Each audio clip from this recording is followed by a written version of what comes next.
नमस्कार, आप live cities देख रहे हैं। मैं हूं गरिमा भारती और मेरे साथ सीनियर जर्नलिस्ट ज्ञानेश्वर मौजूद हैं। बिहार की बात के इस एपिसोड में हम आपको बताने जा रहे हैं बिहार उपचुनाव के नतीजों के बारे में विस्तार से। हम बिहार उपचुनाव के नतीजों का विश्लेषण तो करेंगे ही, आपसे विस्तार में जानेंगे कि क्या हालात रहे, कैसे कैसे क्या हुआ, क्योंकि जेडीयू दोनों ही जगहों पर जीत गई है। लेकिन उससे पहले मैं एक सवाल करना चाहूंगी, क्योंकि मुझे लगता है कि ये जनता का सवाल है और ये बातें इधर उधर से उठ रही हैं कि अगर लालू प्रसाद यादव एंट्री ना लेते इस उपचुनाव में तो शायद तारापुर में तेजस्वी यादव की आरजेडी का परफॉर्मेंस ज्यादा बेहतर रहता या फिर कुछ अच्छा हो सकता था। आपको क्या लगता है? देखिए गरिमा जी, यह सवाल तो उठना शुरू हो गया है और यह सवाल एनडीए भी उठा रहा है कि लालू यादव नहीं आते तो शायद लड़ाई ज्यादा कठिन होती। देखिए, इसमें कोई शक नहीं कि लालू यादव आज की तारीख में भी बिहार के सबसे बड़े मास लीडर हैं। लालू यादव को एक विचार भी माना जाता है।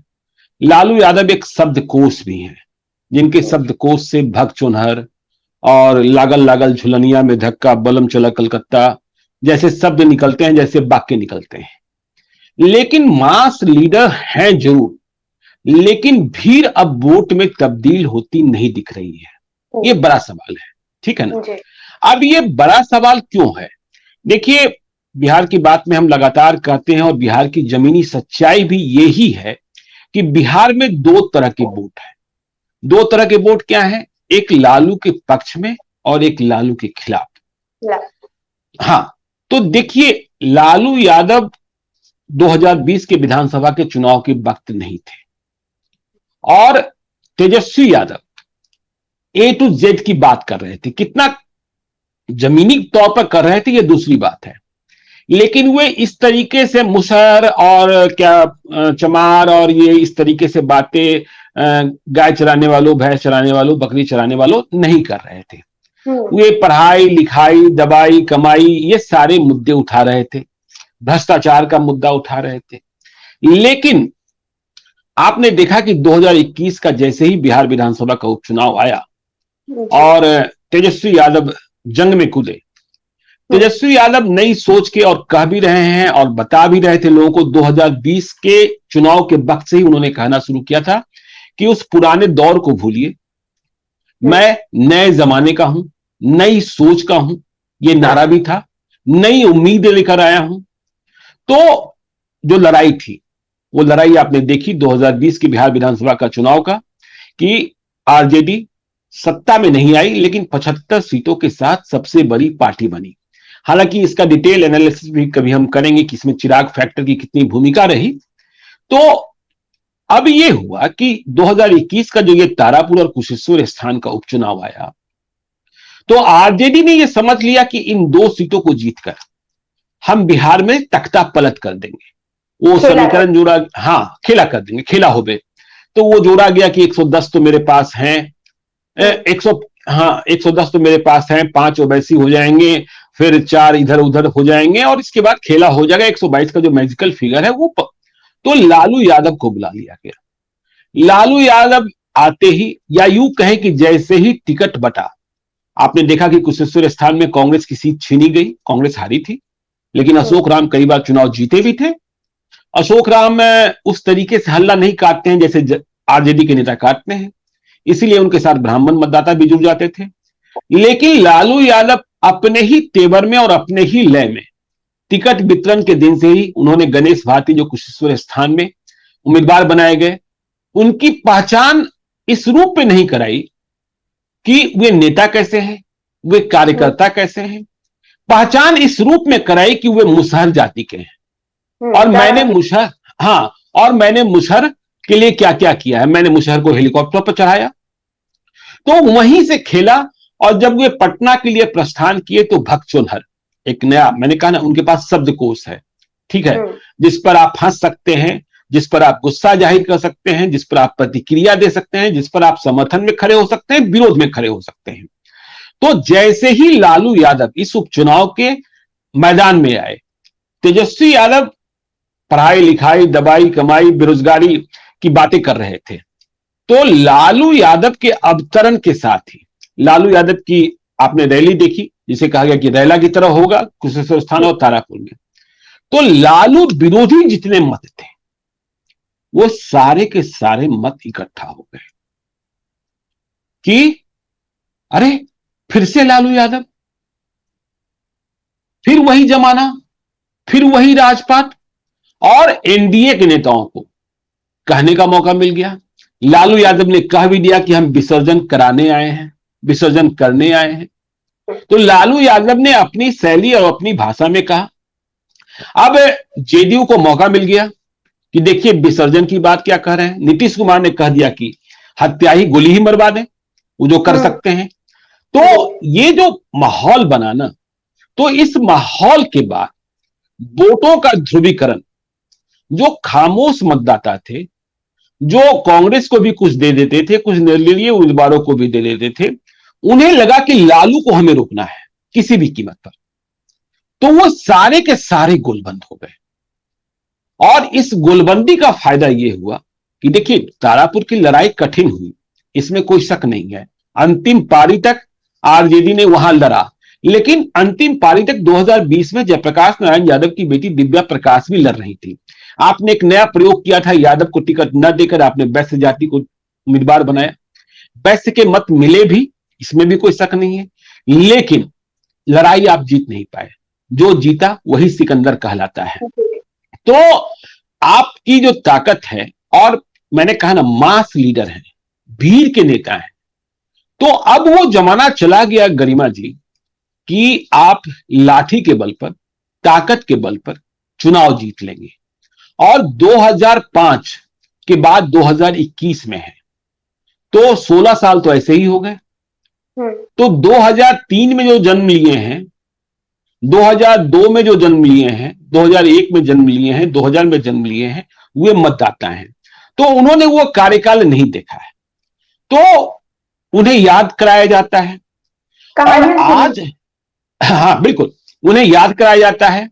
और देखिए एक बात सही है कि सब कुछ की कीमत शांति से कम है। शांति आदमी को सबसे अधिक चाहिए, और शांति के बाद ही आप कुछ कर पाते हैं। तो देखिए आप जैसे ही लालू यादव निकले रैली करने को, रैला करने को, जो भी कह लीजिए, वो जाते जाते हटो, भागो, फला फला फला फला। देखिए अब जनता जागरूक हो गई है और उन्हें इन शब्दों से परहेज है। तेजस्वी यादव पढ़ाई लिखाई दवाई कमाई की बात कर रहे थे तो लोगों को बातें अच्छी लग रही थी, लेकिन लालू यादव का जैसे ही अवतरण हुआ फिर वही पुराने मुद्दे। तो लोगों को याद कराया जाने लगा कि क्या होगा, तब क्या होता था। तो ये नुकसान कर गया, बैकफायर हो गया। ठीक है ना, कि लालू जी ने जितना फायदा पहुंचाया उससे अधिक, यदि आप 2020 में देखिए तो कुशेश्वर स्थान में कांग्रेस की हार कम मतों से हुई थी। हाँ। कुशेश्वर स्थान का नतीजा आपको बताता है कि ब्राह्मण मतदाता जो अशोक राम को वोट दे देते थे लालू यादव के साथ समझौता होने के बाद भी, क्योंकि वे शांत स्वभाव के नेता हैं, वे ब्राह्मण मतदाता अब लालू यादव के इस तेवर को देखकर वे जेडीयू के साथ चले गए नहीं। तो ये जो परिवर्तन दिखाई पड़ा तारापुर में, देखिए राजेश मिश्रा को निर्दलीय होते हुए भी 10,000 से अधिक मत मिल गए थे। इस बार कांग्रेस का टिकट भी उन्हें नहीं दिला पाया इतना मत, तो वे एकदम बिल्कुल इकट्ठा होकर खड़े हो गए।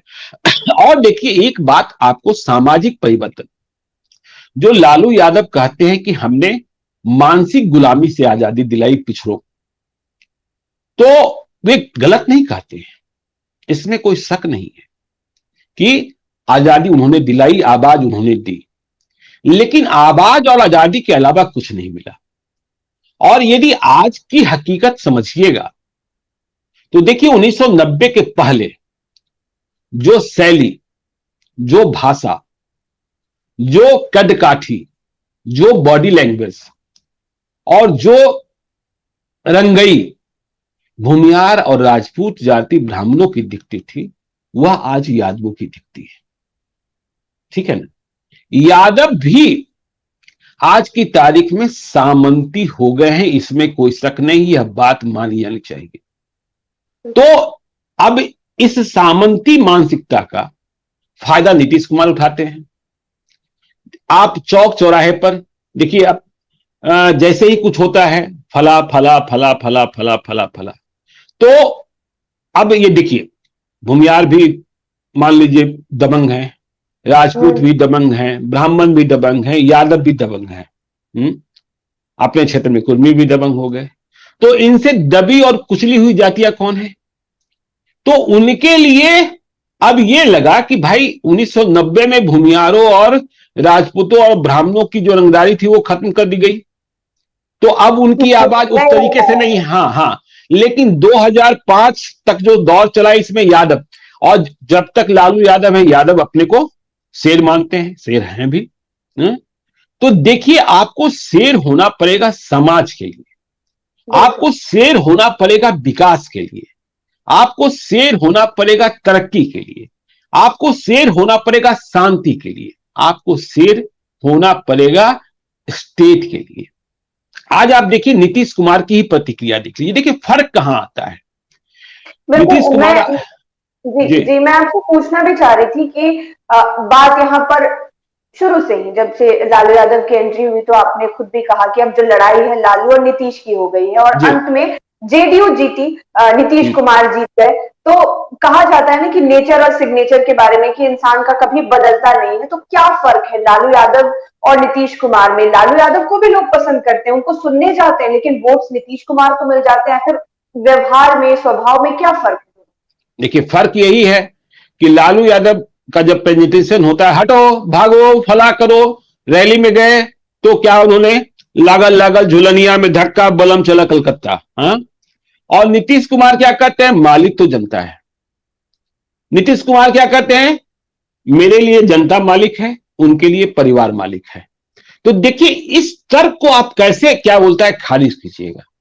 तो जनता को लगता है कि एक व्यक्ति जो है हमारी बात कर रहा है, और एक व्यक्ति जो है परिवार की बात कर रहा है। तो देखिए, परिवार भी स्वीकार करने को तैयार है। देखिए, मैं ये नहीं कहता पत्रकार का बेटा पत्रकार नहीं होता है, इंजीनियर का बेटा इंजीनियर नहीं होता, आईएएस का बेटा आईएएस नहीं होता है। और तेजस्वी यादव ने अपने को परिवर्तन करने की कोशिश भी करी, ठीक है ना। तो तेजस्वी यादव को आप मतलब बंद कमरे में जो बात करते हो मुझे नहीं पता, लेकिन आप किसी स्टेज पर, किसी मंच पर खुले तौर पर इस तरीके की उन्मादी बातें करते हुए, देखिए, आप कहने की वाली बात है, आप नीतीश कुमार को कुर्मी कुमार भी कह देते हैं आपके समर्थक। आप तो कुशासन बाबू भी कह सकते हैं, या कुशासन कहने में आपत्ति है? तो आप हर बात में जाति घसीटते हैं। तो टिकट देते हैं तो पहले मुसहर। ये कहां नीतीश कुमार ने कहा कि देखिए हमने कुशवाहा को टिकट दे दिया इसलिए क्या, हम जनता मालिक है, जनता फैसला करेगी। तो ये जो बहुत बड़ी बात है। और देखिए, अब तो जो विसर्जन करने को आए थे, तो घाट पहुंचने के पहले, पहुंचाने के पहले वो दिल्ली को चल दिए। तो यह भी जनता देख रही है। तो देखिए, जनता को अब ये सब बातें, देह ऐंठना, देह दिखाना, समझे, रंगदारी भरी बातें करना, जमाना बदल गया है। और जो उस किस्म के लोग हैं, उस किस्म की जातियां हैं, उस जातियों में कई नाम दर्ज हुए हैं, ठीक है ना, नए नाम दर्ज हुए हैं। तो ये जो स्थिति है और परिस्थिति है, इस स्थिति परिस्थिति को यदि नहीं समझेंगे तो इसी तरीके का परिणाम आगे भी, मैं कह रहा था 2020 के जो 75 विधानसभा क्षेत्रों में जहां जीत मिली है, वहां चिराग पासवान के उम्मीदवारों की भूमिका क्या रही वह भी देखना होगा। क्योंकि चिराग पासवान के उम्मीदवार सीधे तौर पर एनडीए का वोट काट रहे थे, जो कंफ्यूजन था। और अब देखिए, एक बात समझिए, आमने सामने की लड़ाई हुई दोनों क्षेत्रों में, और आमने सामने की लड़ाई में तेजस्वी हार गए। जब तीसरा कोई लड़ रहा होता है, मजबूती से लड़ रहा होता है, तीसरा मजबूत से लड़ने की स्थिति में तेजस्वी यादव को फायदा हो जाता है। तो वोटों की गोलबंदी ऐसे हो गई कि तीसरा किसी को भाव ही नहीं देना है, या तो हमें जदयू के साथ रहना है या हमें आरजेडी के साथ रहना है। अब वो जमाना तो चला गया कि अब बूथ छाप लीजिएगा, बूथ छाप लीजिएगा, तो आपकी सत्ता भी नहीं है।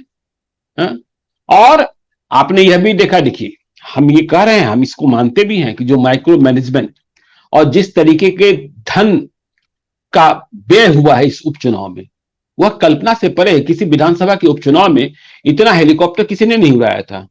बिल्कुल। हाँ, तारापुर में एक और कमी महसूस की गई। आपको पता था कि यह लड़ाई कितनी बड़ी है, तो आपने उम्मीदवार भी दिया, वैश्य समुदाय को यह समझकर दिया था कि इनके पास थैली भी होगा, लेकिन वे मक्खी चूस निकले। और वहां जेडीयू ने माइक्रो मैनेजमेंट किया, क्योंकि उसको पता था कि लालू यादव ने नई सोशल इंजीनियरिंग गढ़ी है। चुनाव परिणाम के नतीजों का विश्लेषण अब भी चल रहा है कि वैश्य जाति के मतदाताओं का कितना हस्तांतरण हुआ, मतलब कितने चले गए दूसरे पाले में। उतने नहीं गए। यदि उतने गए होते तो असरगंज में अरुण साह को, आरजेडी के उम्मीदवार को, लंबी बढ़त मिल गई होती। तो जेडीयू ने अपनी कमजोरियों को भी, अब वहां अशोक चौधरी, ललन सिंह स्वयं, संजय सिंह, नीरज कुमार, आरसीपी सिंह की पूरी टीम, जिसमें कई प्रोफेसर भी, कई शिक्षक भी, मतलब कन्हैया सिंह जैसे लोग जो केसिंग क्लासेस चलाते हैं, वे भी वहां लगातार, मतलब लगभग एक फोर्टनाइट कैंप करते रह गए। तो वहां वो, अब माइक्रो मैनेजमेंट कितना था देखिए। अब जब इन लोगों ने समझा कि हमने राजीव सिंह को उम्मीदवार बनाया है, पंचायत चुनाव भी चल रहा था बिहार में, तो राजीव सिंह भी अपने टिकट को लेकर बहुत ज्यादा, क्या बोलता है, संतुष्ट नहीं थे कि हाँ हमें टिकट मिल ही जाएगा। 3 चुनाव वे हार चुके थे, 2005 के दोनों चुनाव। तो वे पंचायत चुनाव में भी दिलचस्पी ले रहे थे। और जब आप पंचायत चुनाव में दिलचस्पी लेते हैं, तो क्या होता है कि आप जिसके पक्ष में दिलचस्पी लेते हैं, उसके खिलाफ जो लड़ रहा होता है, वो ऑटोमेटिक आपका दुश्मन हो जाता है, और तुरंत आपका चुनाव आ गया, आपको टिकट मिल गया। तो ये माइक्रो मैनेजमेंट भी जेडीयू ने वहां किया। अशोक चौधरी महादेव की ज्यादा पुजारी हैं। जिस दिन नामांकन का पर्चा दाखिल किए थे, वो उस दिन भी बाबा बैद्यनाथ के पास पहुंच गए थे, और जिस दिन चुनाव संपन्न हुआ उस दिन भी बाबा बैद्यनाथ के पास पहुंच गए थे, बैद्यनाथ धाम। तो देखिए, लब्बो लुबाब की बात यह है कि आपको बदलना होगा। अब देखिए, रंगदारी की भाषा, देह ऐंठने की भाषा, आंख दिखाने की भाषा, गुर्राने की भाषा, फटकारने की भाषा नहीं चलेगी, क्योंकि आपके सामने जो है नीतीश कुमार फैसले जो लेते हैं, आपको चोट जो पहुंचा दे। नीतीश कुमार के बारे में एक बात कही जाती है कि उनसे मिलना मुश्किल है, लेकिन जब आप मिल लेते हैं तो लगता है कि इनसे बेहतर कोई व्यक्ति नहीं है। और नीतीश कुमार सार्वजनिक तौर पर हटो भागो, ये करो वो करो, हाँ ठीक है, कभी कभी हमने उनको सभाओं में गुस्साते देखा है विरोधियों के साथ, लेकिन तब भी वे गुस्साए इस तरीके से हैं जिसमें ये नहीं कि हाँ भगचुनहर कर दिए, ये नहीं कह दिए कि लागल लागल झुलनिया में धक्का बलम चला कलकत्ता। तो ऐसी बातों से अब परहेज करना होगा, और तेजस्वी यादव परहेज कर रहे थे। इसीलिए विपक्ष को यह कहने का मौका मिल गया है, मतलब जो सत्ता पक्ष है बिहार का, आरजेडी के खिलाफ जो विपक्ष है, कि लालू यादव को बुलाना बैकफायर कर गया। तेजस्वी यादव ज्यादा बेहतर तरीके से चुनाव को लड़ रहे थे। लालू यादव पटना इसलिए भी आए कि तेज प्रताप और तेजस्वी के बीच में वह लड़ाई भी खत्म नहीं हुई, और अब वापसी भी हो रही है। तो अच्छा, ये जो जी अगर कांग्रेस की बात की जाए तो उसका क्या स्टैंड होने वाला है आने वाले समय में, क्योंकि कांग्रेस की तो बहुत बुरी तरह से घट पिट गई दोनों ही जगहों। देखिए, अब कांग्रेस की बात आपने की, कांग्रेस तो चौथे नंबर पर चली गई, और बगैर बहुत तैयारी के, चाहे मत जितने आए, चिराग पासवान तीसरे स्थान पर रहे। तो एक बात तो और स्पष्टता के साथ बात प्रमाणित हुई कि पासवान जाति ने रामविलास पासवान का उत्तराधिकारी चिराग पासवान को मान लिया है। बिल्कुल। तारापुर में उनके उम्मीदवार को कांग्रेस से अधिक मत मिले, जबकि तारापुर में उनका उम्मीदवार लुप्त प्राय था, जाति का राजपूत था, लेकिन पासवान जाति के मतदाता कह रहे थे कि वे चिराग पासवान को देखते हैं, न कि किसी और को देखते हुए, आए या ना आए। कांग्रेस की बात जहां तक लगती है, देखिए प्रशांत किशोर का एक बयान पिछले दिनों आया जिसे लेकर बहुत चर्चा भी हो रही है, जिसमें प्रशांत किशोर ने कहा कि देखिए, बीजेपी को अभी आप देश की सत्ता से नहीं हटा सकते, भले ही नरेंद्र मोदी कोई गुस्से का शिकार बन जाए, लेकिन बीजेपी नहीं। क्यों? तो प्रशांत किशोर का जो एक मत है, उस मत को आप समझिए ठीक से, यदि आप पॉलिटिकल भाषा को समझते हैं, कि वोटों का बिखराव, कि करीब करीब 1/3 वोट लेकर जो टोटल पोल वोट है, देश में बीजेपी की सत्ता है, तो इसका मतलब है कि 2/3 तो खिलाफ है। एंटी बीजेपी वोट भी 2/3 है, लेकिन वो वोटों का बिखराव है। जी। और इस बिखराव का सबसे बड़ा कारण कांग्रेस है। देखिए 1977 में भी इंदिरा गांधी तब हारी जब तमाम विरोधी पार्टियां जनता पार्टी के बैनर तले एक मंच पर आ गई थी। तो जब तक विपक्षी एका नहीं होगा देश में, कांग्रेस की हाल तो देखी, कांग्रेस की स्थिति तो देख ही रहे हैं, तब तक आप बीजेपी से लड़ने की स्थिति में नहीं आ सकते हैं देशव्यापी। इसीलिए देखिए, जब आप कांग्रेस का सवाल कर रही है, मुझे लगता है कि लोकसभा का चुनाव आते आते फिर से कांग्रेस और आरजेडी में कोई ना कोई तालमेल हो जाएगा, भले कांग्रेस की सीटें कम कर दी जाए, ठीक है ना, लोकसभा में तालमेल हो लेकिन जाए। कांग्रेस के लोग तो कह रहे हैं कि हम बहुत मजबूत बनना चाहते हैं, अपने दम पर लड़ना चाहते नहीं, देखें ना, कहना, और देखिए कांग्रेस के नेताओं में भी एक बड़ी समस्या है कि वे इतने गुमान वाले हो जाते हैं, हैं। कुर्ता का क्रीज खराब नहीं होना चाहिए, ठीक है ना। अब कन्हैया कुमार आए हैं, अभी तो फ्यूज बल्ब भी दिखे, देखते हैं क्या करते हैं, ठीक है ना। अब पप्पू यादव का झुकाव भी उधर बढ़ रहा है। जी। हाँ, हाँ, पप्पू यादव का झुकाव भी बढ़ रहा है, तो पप्पू यादव अब कांग्रेस में सीधे जाते हैं कि नहीं जाते, यह भी देखने वाली बात होगी। और आप, जो मैं प्रशांत किशोर की बात कर रहा था, तो देश के चुनाव में वोटों का बिखराव, और आप यह देखेंगे कि जिन जिन प्रदेशों में सीधी लड़ाई हुई है, वहां बीजेपी को प्रायः हार मिली है। दिल्ली देख लीजिए, अरविंद केजरीवाल ने हरा दिया। बंगाल देख लीजिए, ममता बनर्जी ने हरा दिया। बिहार ही देख लीजिए, जब लालू यादव, नीतीश कुमार और कांग्रेस एक साथ थे, मतों का विभाजन नहीं था, बीजेपी को हारना पड़ा। आप आंध्र प्रदेश देख लीजिए, आप पंजाब देख लीजिए, तो ऐसे उदाहरण आपको तमाम मिल जाएंगे। आप झारखंड देख लीजिए। तो ये जो स्थिति और परिस्थिति है, राजनीतिक परिस्थिति है, तो परिवर्तन, और आरजेडी को अब लालू का वो स्टाइल सफलता नहीं दिला सकता है। यानी कि पता नहीं कैसे। तेजस्वी।